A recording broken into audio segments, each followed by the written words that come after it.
નમસ્કાર, આપ જોઈ રહ્યા છો યુટીસી ન્યૂઝ।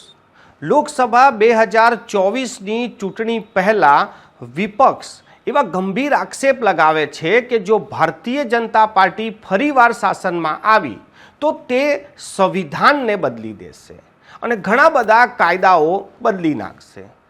પરંતુ કાલે કોંગ્રેસ દ્વારા જે ચૂંટણી ઢંઢેરો બહાર પાડવામાં આવ્યો, જેને ન્યાયપત્ર નામ આપવામાં આવ્યું, આ ન્યાયપત્ર પર જો આપણે નજર કરીએ તો કોંગ્રેસે આ ચૂંટણી ઢંઢેરામાં જે વચનો આપ્યા છે, જે વાયદાઓ કર્યા છે, આ વાયદા પ્રમાણે તો કોંગ્રેસ જો સત્તામાં આવશે તો ઘણા બધા કાયદાઓને બદલશે, કાનૂની જે પ્રક્રિયાઓ છે તેને પણ બદલશે, મીડિયા હાઉસોના નિયમો છે તેને પણ બદલાવ કરશે, જજોની નિયુક્તિથી લઈ સર્વોચ્ચ અદાલતને 2 ભાગમાં વહેંચવાની પણ વાત કોંગ્રેસના ચૂંટણી ઢંઢેરામાં કરવામાં આવી છે।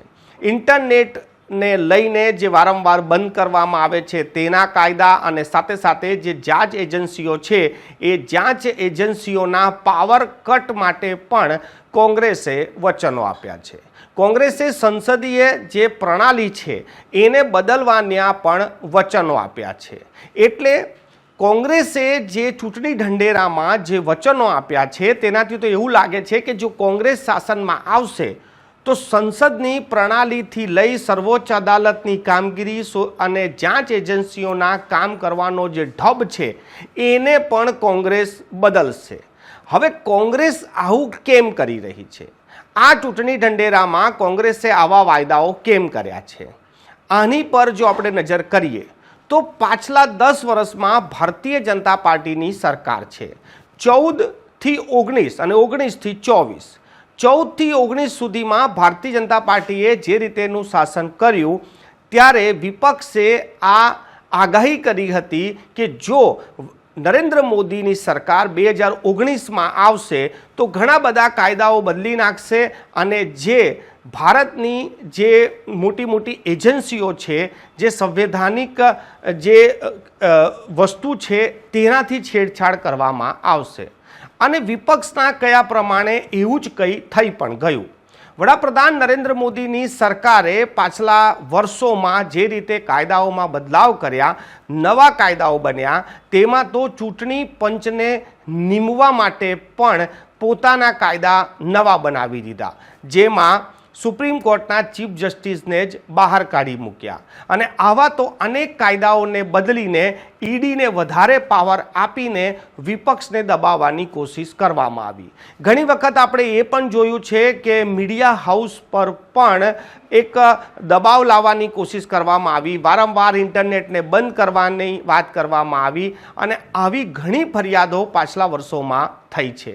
પરંતુ હવે કોંગ્રેસે આ તમામ જે મુદ્દાઓ છે એ મુદ્દાને પોતાના ચૂંટણી ઢંઢેરામાં સામેલ કરી દીધા છે। કોંગ્રેસ જો સત્તામાં આવશે તો મીડિયાની સ્વતંત્રતા પર પણ કાયદો બનાવશે, મીડિયાના માલિકોના જે ભંડોળ છે કે જે નાણાંનો સ્ત્રોત છે એ ક્યાંથી આવશે તેના વિશે પણ તેઓ એક કાયદો બનાવવા જઈ રહ્યા છે। સંસદમાં જે વિપક્ષને સ્થાન નથી મળતું તો તેના માટે પણ તેઓ એક નવો કાયદો બનાવશે કે એક દિવસ વિપક્ષ માટે ફાળવવામાં આવશે કે વિપક્ષ પોતાના મુદ્દાઓ મૂકી શકશે। ઇન્ટરનેટની જે મનમાની છે કે ક્યારે પણ એ બંધ કરી દે છે તો એ મનમાની પર પણ રોક લગાવવામાં આવશે। એટલે કોંગ્રેસ આ વખતે જે ચૂંટણી ઢંઢેરો લાવી છે, આ ચૂંટણી ઢંઢેરો બતાવે છે કે પાછલા વર્ષોમાં કોંગ્રેસે સરકાર પર જે આક્ષેપ લગાવ્યા છે કે સરકાર જે હિટલરશાહી તરફ જઈ રહી છે, લોકશાહીને ખતમ કરી રહી છે, તો એ તમામ જે મુદ્દાઓ જે લોકોને દેખાયા છે કે આનાથી લોકશાહી ખતમ થઈ જશે, આ તમામ નિયમોને કોંગ્રેસ જો જીતશે તો બદલવા જઈ રહી છે। હવે આગામી લોકસભાની ચૂંટણીમાં જનતાએ નક્કી કરવાનું છે કે વડાપ્રધાન નરેન્દ્ર મોદીના શાસનમાં ચાલી રહેલી ભારતીય જનતા પાર્ટીની આ જે સરકાર એ કહે છે કે અમે લોકોના હિત માટે કામ કરી રહ્યા છે। કોંગ્રેસનું કહેવું છે કે હાલની જે સરકાર છે તે લોકશાહીને ખતમ કરી રહી છે। હવે જનતા નક્કી કરશે કે કોણ સાચું બોલી રહ્યું છે અને કોણ ખોટું બોલી રહ્યું છે. જે પરિણામ 4 જૂને આવશે ત્યારે સાફ થઈ જશે કે જનતાના મનમાં શું છે, જનતા શું ઈચ્છી રહી છે.